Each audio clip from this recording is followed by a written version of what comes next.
পাল এমন একটা মানুষ, সুস্মিতা পালের নিজের ব্যাপারে কেন কি, সুস্মিতা পাল নিজের ব্যাপারে, নিজের পার্সোনাল ব্যাপারে পরিস্থিতি করে অনেক কিছু হতেই পারে।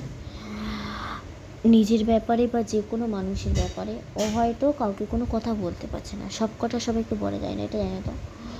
সুস্মিতা পাল হয়তো ভিডিওর মাধ্যমে বা একটা সিরিয়ালের মাধ্যমে বা একটা ফোনে একটা যে কোনো একটা সিনের মাধ্যমে কিছু কিছু ঘটনাগুলো সবসময় যে বলে না যে মিথ্যে প্রমাণ, মানে ঘটনাটা মিথ্যে হয়েছে না, ঘটনাটা সত্যিকারেরই হয়েছে। কিছু কিছু ঘটনা সেটা সত্যিকারেরই হয়েছে। যে কোনো মানুষের ব্যাপারে সুস্মিতা পাল নিজের ব্যাপারে পরিস্থিতি করে কিছু কিছু ঘটনা, একটাও মিথ্যে না, কিছু কিছু সত্যি কথা। আবার অনেক সময় যেটা ভালো লাগে সেটাও দেখে, বুঝলে তো, এটা হলো ব্যাপার।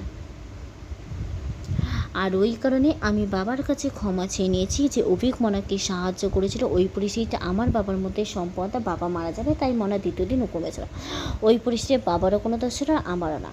আমি আমার বাবাকে ভুল বুঝেছি আর তাই বাবার কাছে ক্ষমা চেয়ে নিয়েছি। বাবা যা যা কথা বলেছে, আর আমার কাছে যদি টাকা পয়সা থাকতো না, বাবার জন্য আমি একটা থাকার ব্যবস্থা করে দিতাম, অন্তত খাওয়া দাওয়ার ব্যবস্থা করে দিতাম। সেই তখন সুস্মিতা পালের ছোটো ছিলাম, এতটা অভিজ্ঞতা হয়নি, আর এখন বড় হয়ে গেছি, মানুষ ভুল করে, প্লাস আমি স্বীকার করে নিয়েছি, ব্যাস। স্বীকার করলে সম্মান বাড়ে আর অস্বীকার করলে সম্মান কমে যায়।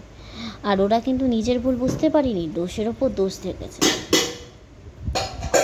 আর ইত্যাদি আরও কিছু কথা বলেছিল, বললাম বা বাদ দিলাম। তর্ক করাচ্ছি, নীরবতা ভালো, প্রতিশোধ নেওয়াচ্ছে, রাস্তা ভোটে নেওয়া ভালো। অনেকে মন থেকে করে, অনেকে উপর দিয়ে করে, বিভিন্ন লোকদের সঙ্গে বিভিন্ন লোক, আর ক্যামেরা থাকলে কোথাও তো, আর ইত্যাদি আরও কিছু কথা বলেছিল, বললাম না বাদ দিলাম।